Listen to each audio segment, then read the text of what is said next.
Barbers, yung regional medical and health unit namin sa Pro 11. Mga bata, mayong buntag. So, this is not new. Ito pong Uplan Kalinaw.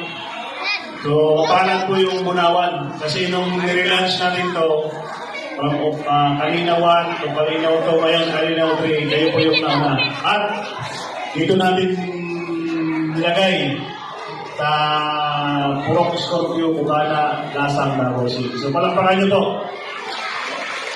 So, marami po tayong mga services na dinala dito. Kasi prior po sa activity natin, so nagkaroon na po ng coordination at assessment sa lugar na to. So, makita po ninyo dyan, meron po tayong taga-PHA.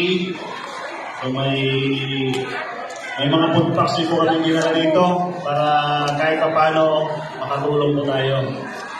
So, in behalf po sa ating City Director, hiniingin po sana siya na makapunta dito. Nagkataon lang po na nagkasabay-sabay yung mga schedule na kailangan niyang atinan.